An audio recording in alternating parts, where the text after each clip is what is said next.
Alors, d'abord, le site web où vous allez trouver tous ces challenges, et tout est expliqué, il y a de la doc, etc. C'est challengedataattaché.ens.fr. Pour ceux qui veulent bien envoyer des notes de cours, ce sera à l'adresse mail qui correspond, c'est challenge.data, donc il y a un point là, @ens.fr. Donc ça, c'est pour ceux qui ont éventuellement des notes de cours. Et puis, je voudrais dire quelques mots avant qu'on commence. D'abord, je voudrais remercier tous ceux qui ont participé à la mise en place de ces challenges qui représentent un travail absolument énorme. En particulier, Rudy Morel, qui est là, qui a organisé toutes les interfaces avec les challenge providers, résolu la plupart des problèmes, etc.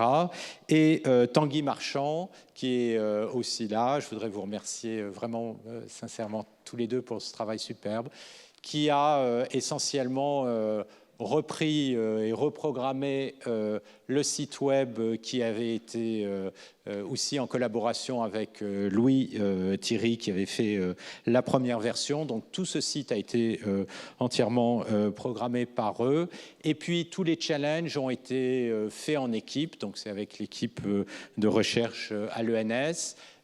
Notamment par John Zarka, Florentin Guth, Gaspard Rochette et Thomas Anglès, qui ont donc travaillé sur tous ces challenges. Alors, il y a une adresse web. Si vous avez un problème, éventuellement, vous pouvez envoyer des questions. Mais je vous demanderai d'être très parcimonieux et d'essayer de résoudre vous-même la plupart des questions. Tout ça, c'est fait par des volontaires qui, en parallèle, ont leur vie et font leur thèse ou mènent leurs recherches. Donc, essayez de résoudre le plus possible toutes ces questions. Et si vous avez une amélioration éventuellement apportée au système, vous êtes plus que bienvenus. Voilà, donc merci encore. Je voudrais juste les applaudir.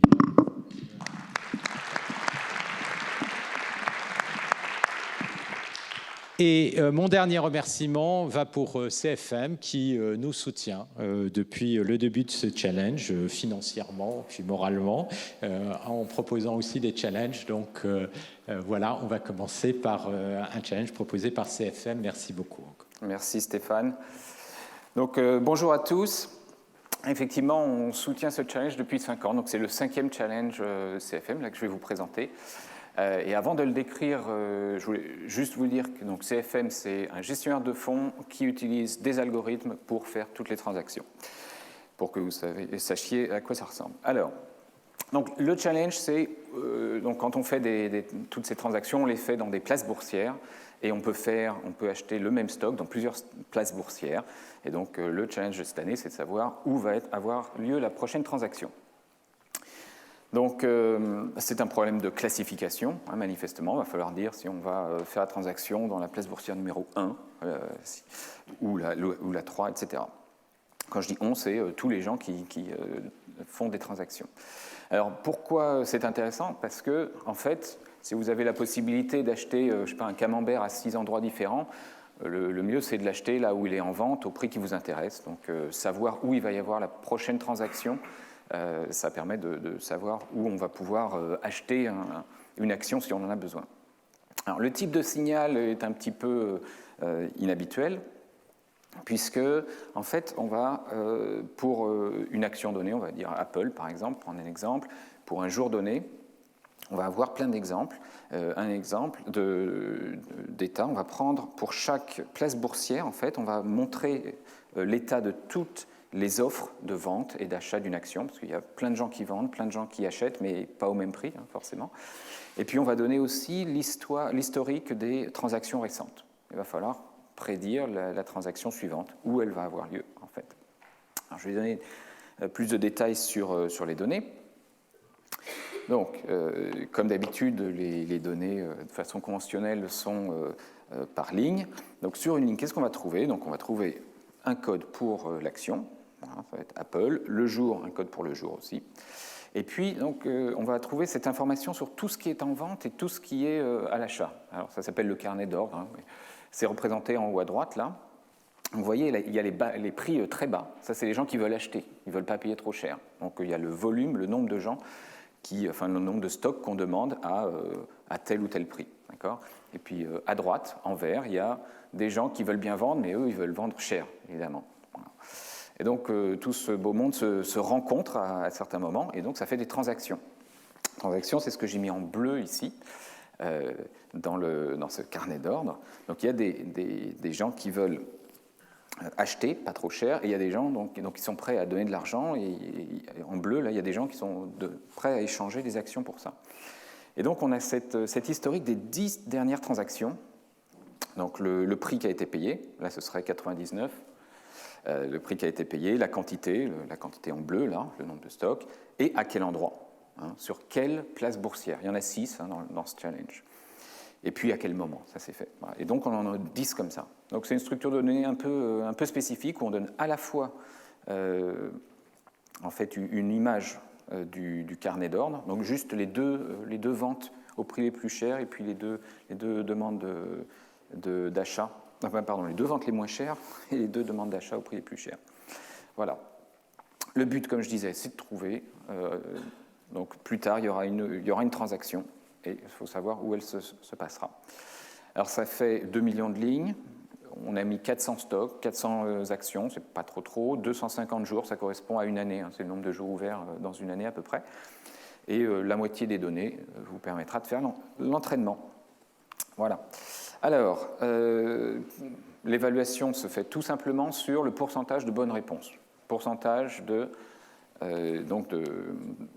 place boursière correcte, où la place boursière, c'est celle où il y aura la prochaine transaction. Voilà. Le benchmark qu'on a fait, c'est tout simplement de prendre la toute dernière transaction, c'est un endroit, donc c'est une bourse, il y a une place boursière, et la dernière transaction, c'est faite là, sur ce stock, puisqu'on donne les 10 dernières. On la prend et on dit ça va continuer. C'est un endroit où il y a des gens qui vendent pas trop cher ou qui veulent acheter à un bon prix. Voilà. Donc là, j'ai mis la performance, 36%. Et on a aussi, quand même par curiosité, regardé un petit peu quelle était la significativité des chiffres. Donc globalement, si vous avez une solution qui fait 0,1% de précision de mieux, il y a des chances qu'elle soit vraiment mieux, voilà, que ce soit assez robuste. C'est-à-dire qu'entre le score public et le score privé, donc on ne voit jamais jusqu'à la fin du challenge, il y ait une certaine stabilité de l'ordre de 0,1%. Voilà, donc ça permet de savoir quand est-ce qu'on a un algorithme qui est meilleur. Alors, dans les idées, évidemment, là on a utilisé très peu de colonnes. En vrai j'ai mis qu'on en avait 20, mais on n'en a même utilisé qu'une, parce que les transactions sont ordonnées, donc il suffit de prendre la place boursière de la dernière transaction, et puis c'est la prédiction. Donc, il y a 96 colonnes, il y a de l'information dedans. Alors, dans les idées qu'on peut creuser, il y a un jour donné, peut-être que tous les stocks s'achètent de la même façon, peut-être que les gens sont pressés d'acheter tous les stocks du secteur technologique, par exemple. Voilà. Donc il y a peut-être de l'information à utiliser ici. Ou alors un stock donné, Apple, peut-être que, quel que soit le jour, les gens vont l'acheter un peu de la même façon. Voilà. Ou alors il y a des entreprises où il y a beaucoup d'offres et de demandes. Ça, c'est dans les données aussi. D'autres avec moins. Peut-être qu'elles ont des comportements similaires. Donc il y a peut-être moyen de modéliser ça. Voilà. Alors dans les challenges, c'est une structure de données un peu inhabituelle. Les données sont relativement grosses. Bon, ça fait 1 giga. Bon, ça reste raisonnable, mais il faut le gérer. Les jours ne sont pas ordonnés, donc c'est dans n'importe quel ordre. Donc on ne peut pas suivre de tendance. Puis voilà, représenter les comportements communs là, que je listais au-dessus n'est pas forcément évident. Alors, je mentionne un forum, c'est la 3e année qu'on a un forum où on peut échanger des idées. Donc sur ce challenge, les gens peuvent poser des questions, donc s'il y a des choses pas claires, les gens proposent des algorithmes aussi, des notebooks, donc c'est assez pratique. J'ai mis l'adresse en bas. Elle se retrouvera donc quand la vidéo sera en ligne, datachallenge.cfm.fr. Voilà, il y a aussi quelques prix, et donc je vais juste mentionner pour les 10 premiers une invitation à discuter pour qu'on se connaisse, une invitation à présenter la méthode pour les 3 premiers, et puis un iPad. Et puis un prix spécial étudiant. Donc au 1er juin, on arrête un premier rang, et puis un premier classement, et les étudiants ont des prix supplémentaires. Voilà, voilà. Donc, le but, c'est de trouver la prochaine place boursière et puis, dans tous les cas, de s'amuser parce qu'il y a beaucoup de choses à trouver. Merci.